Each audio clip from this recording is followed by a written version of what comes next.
and welcome to Friends That Invest, the podcast that feels like a voice note from your favorite finance friend. My name is Sim Kaur. I'm an accredited investor, and if you're watching this episode on YouTube, you would have noticed that I have my glasses on. I have these fatigue glasses because I have had a long day and I am so tired, and I might take them off in the middle of the episode. But if you want to know a really quick, fun little tidbit about me, after I had laser eye surgery in 2019, I was so used to wearing glasses. I'd worn glasses for almost 20 years of my life up to that point. I just kept wearing fake glasses with clear tint in them because I was so used to having glasses. I've had glasses since I was 6, and I was like, I feel naked without my glasses on. And now I have these glasses with an anti-fatigue lens in them for when I do a lot of computer work. But I digress. I am so excited to talk about this episode of Deinfluencing because I'm loving the trend, and you guys are loving the trend of de-influencing. I think when we spend so much time chronically online, myself included, hands up high, we are just bombarded with new things to consume. And that's not a bad thing. I mean, I enjoy consuming. You enjoy consuming. That's why we doom scroll. But, it's like a new hairstyle, a new outfit, a new dress, a new trend. And you kind of get a little bit overwhelmed. And then trends shift. And then you get these headlines. And it's like, end of the girl boss era, end of this era, resurgence of that era, end of the trad wife era. Trad wife is back. But it's it just feels like everyone has a hot take and everyone is like, the era has ended of this or the trend of that has ended. And you kind of just feel like, oh my God, you're just like, oh my God, I am all over the show. There's a lot going on. And so I wanted to spend this episode talking about the things that I want to de-influence you to do, but they're not going to be consumer items because I think I have done plenty pieces of content in the past of don't buy a Dyson, they were not worth it. My AirPods, I don't really know if I would buy them again. Those things exist and those things keep changing. And you don't really need a full episode on someone telling you not to splurge money on things that you probably already knew you didn't need to splurge money on, and now you feel good because you're on the same page. And instead, I wanted to start with things that are worth de-influencing that you maybe have not considered. The first thing that I'd like to de-influence you on is worrying about what people have to say within the workplace.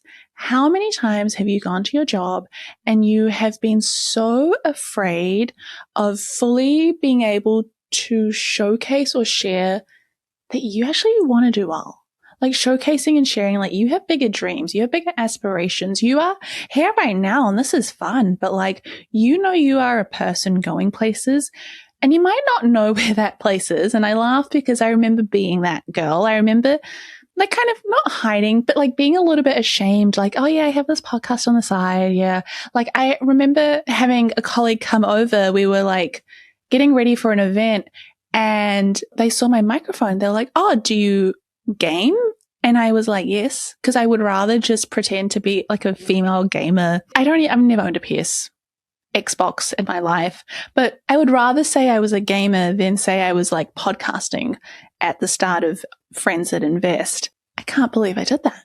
But if you let go of what other people at work will say, and I felt so seen when I had seen other YouTubers like Patricia Bright and these other incredible people share oh yeah, they were yeah, we were so nervous when people at work saw our content.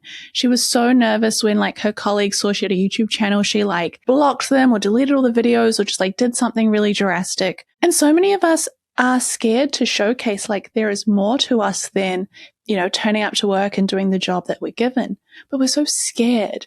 And it doesn't help anyone. And realistically, the opinion of your colleagues isn't that important. They're your colleagues temporarily. They're not going to be in your life forever. I mean, if you have a great company and the work culture is 10 out of 10, then people will stay in your lives for a long time. But in which case, if it was great culture, you would be more comfortable to share what you're doing. And the people that I was so worried about, they weren't bad people. They were just people that had not really understood what I was doing, and I didn't even give them the chance. And I was so shy and I was so nervous about it. And so if I could pass on the baton of wisdom and give you something to help, do not worry about what your colleagues think of you. Do not worry about them not understanding that you have a different life path to them. They haven't come from where you've come from. They haven't seen what you've seen, and they cannot visualize the future that you have in mind. And that is okay if they live a completely different life path from you. Like, that's fantastic. Let them on their own journey. You've just got to put your head down and focus on yours. And the sooner you stop worrying about what like Becky in IT thinks of you, that was a bit progressive, wasn't it? What like John in HR thinks of you, like those things do not matter long term, especially if you are trying to build out a career that is slightly different or slightly out of the norm. The second thing I want to de-influence you is de-influencing the fear of starting over. In my experience, this has been more of a problem for people in their 20s and 30s, and I guess so in their 40s. You know what? Maybe we all struggle with this, but the idea that you can't start over is so confusing to me, because people have this concept of, I mean, we've all heard of it at this point, but the idea of a sunken cost fallacy, like, oh, well, I've studied 5 years in this degree, or I've done this job for 10 years. I've been in this industry. I've been in real estate for 10 years. I'm scared to move over. I'm scared to start again. I'm scared to start from ground zero. And I have two stories I want to share about this. The first story is, this still sticks with me, but I remember leaving my job and I was telling everyone, like, I'd put in my leave and I said I was going to do my business full time. And one of my colleagues had been in this job, I want to say 20, 30 years. And it was so great at what he did. And he's so passionate and he's still there. And I have a lot of respect for him. And I don't think he realized how much this comment hurt, because he was like, how long did you study for? And I was like, 5 years. And he goes, and how long have you worked as an optometrist? And I go, 18 months. And he goes, huh. And just doesn't say anything else. And that could have been positive, that could have been negative, but I took it negatively. And, like 6 years later, I'm still talking about it.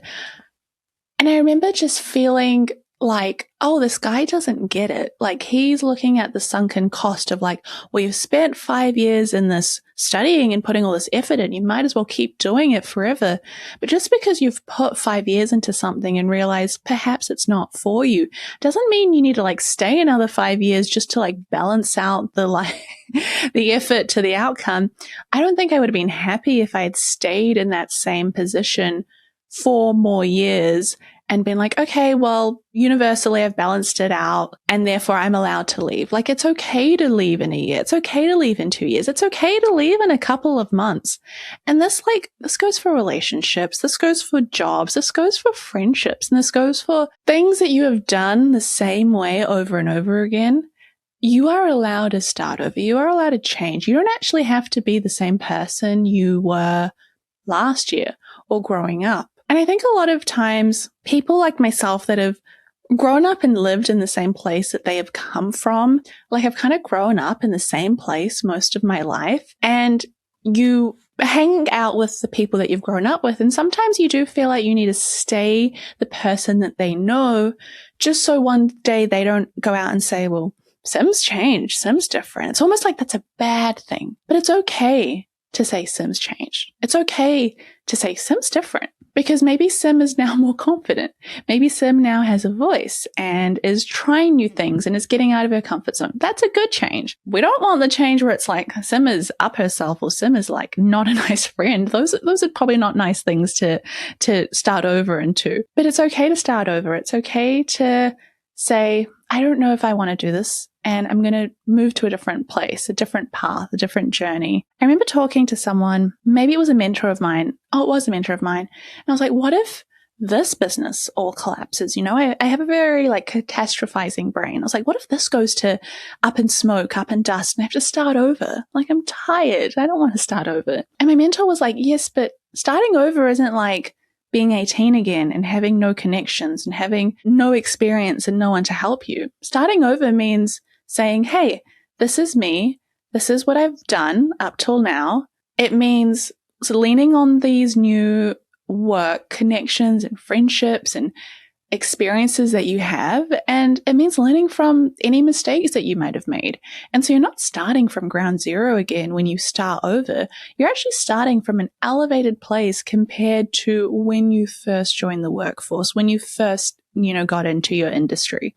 When you shift industries completely and go from like one thing to another, I had a friend go from being a doctor to working in a startup. That is a very different career.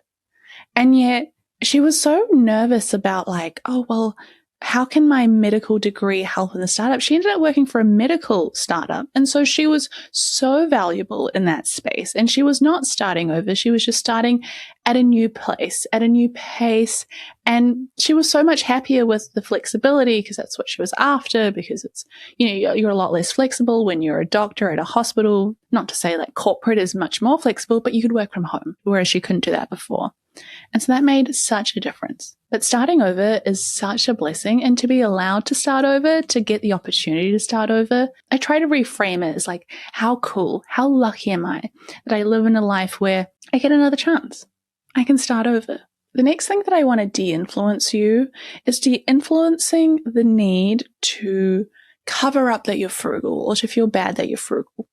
I remember like growing up and being told, like, oh, you're so conjuice. And conjuice in Punjabi means cheap. It doesn't mean frugal, it means cheap. It's like got a negative connotation. I remember just thinking like, that is not a bad thing, because my dad was called conjuice as well.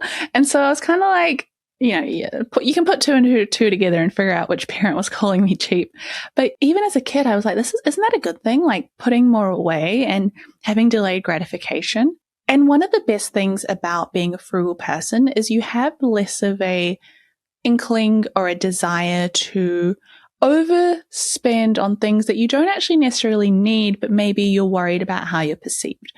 Oftentimes, frugal people have this really good skill set where they are just not concerned with how they appear to others. And that is a really good skill set to have, because when you go out in the world, if you are spending your whole time going, how am I being perceived? How am I being placed? What do people think of me? Do they think I look rich? Do they think I look smart? Imagine living like that. That would be such a nightmare. And it's almost like better for your mental health to be like a horse that has those blinders on and to not worry about how you look or how you're perceived, and to walk in the world feeling good about yourself because you're happy with yourself. Like, it doesn't mean going out and looking like a mess and being like, I don't care how I'm perceived. Like, people should perceive me great. It means more like, if you want to get dressed up, do so, but do it for yourself. Or if you want to be more low key, that's fine. You're doing it for yourself. The moment we stop worrying about how we are perceived, it is so freeing. And it also means that being frugal goes well with it.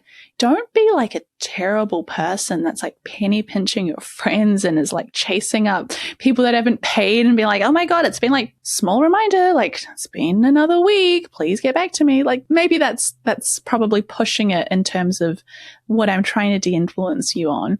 But letting go of like feeling bad for being someone that values money and cares about money, I don't see an issue with that. For me, it's like, you've worked really hard in your job. You've earned these dollars. Like, you're going to be careful with where you put them. And that's not a bad thing. Like, why is that a bad thing? Now, the fourth thing that I want to de-influence you on is I want to de-influence the idea that women around us are gatekeepy, or that women in careers don't want to help each other. I just do not find that to be the case.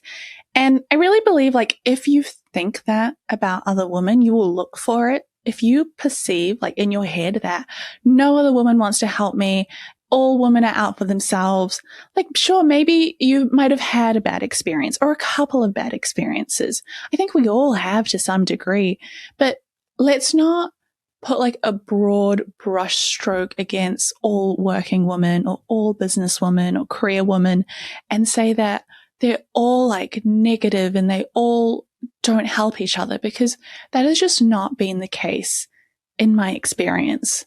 And I have found that as someone that I'd like to think I'm giving and I'm caring and I'm open, and if I can help anyone, like, I will without a doubt do so. Even people that might be perceived as people in the same industry or other people like will call them competitors. I'm like, I've had coffee with them. I've helped them out. We all message all the time. And it's actually really, really lovely. If you think that people aren't there to help, you're also not going to help because you're like living life as if everything is a threat and you're worried about what's going on. But the truth is that the answer is somewhere more in the middle. I'm not saying everyone's really, really good and you should like just wear your heart on your sleeve and trust everyone. I was definitely that person, have definitely been burned. But if you go in to work or your industry, your school, and you're like, you know what? Most people are great people and most people just want to help. And if I am the first one to extend an olive branch, if I'm the one that goes into work and goes, hey, like, I've noticed this, can I help here? I've noticed that, can I help here? Putting someone's name forward for something that you can't do, praising someone else in front of your boss so that your boss realizes like they're doing great work. When you push other people forward, they will, one, always remember you, but two, that kind of, I don't want to call it karma because I don't like going into the woo-woo world. I like staying like data, strategy, studies, but there's something to be said about like putting good effort and care into the world with people around you. That always comes back. People always remember. You'd rather be known as a person that like always goes and helps. Like I met up with another podcaster. We had met once in person in like 2021.